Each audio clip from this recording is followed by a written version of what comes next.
Luigi Superstar Saga plus Bowser's Minions isn't just a mouthful of a title, it's also a remake of a Game Boy Advance game from way back in 2003. The original was the first in the now popular spin-off series that saw the brothers journey off on some of their weirdest and wackiest adventures. And now it has had a complete graphical upgrade for the 3DS, minus the 3D, which I'm okay with. Much like the Paper Mario series, Superstar Saga is an RPG adventure where you control both brothers, utilising the duo's unique range of moves to traverse areas and solve puzzles, all the while meeting and chatting to colourful locals and engaging in turn-based combat with roaming minions.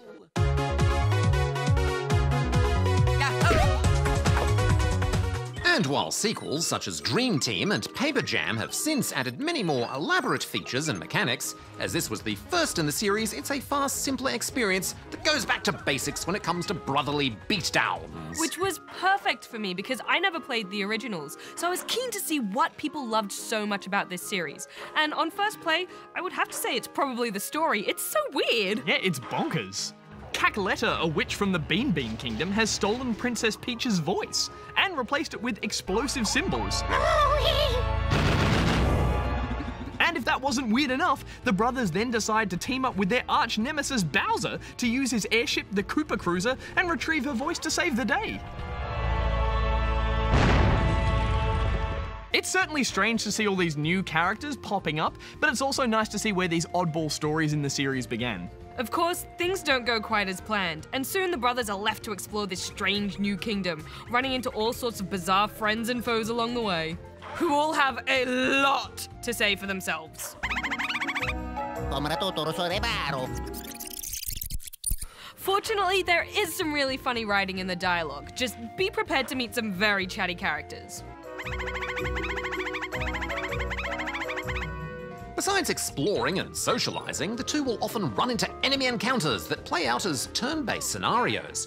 Each of these require you to select a move before pulling off a specific button prompt, depending on which brother you're in control of. The same goes for defence, allowing you to dodge enemies if you time your moves just right. Yeah, I have to say I really enjoyed the juggle of this combat system, especially once you start unlocking the Super Brother moves that require a larger button sequence to unleash devastating damage.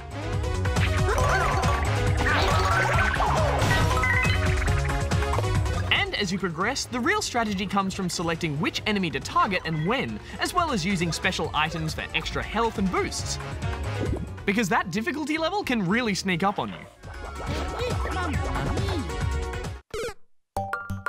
Mamma mia! Like all good RPGs, leveling up your characters is vital to success.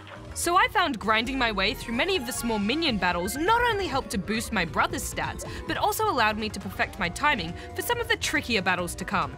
Although doing this can become very, very, very repetitive.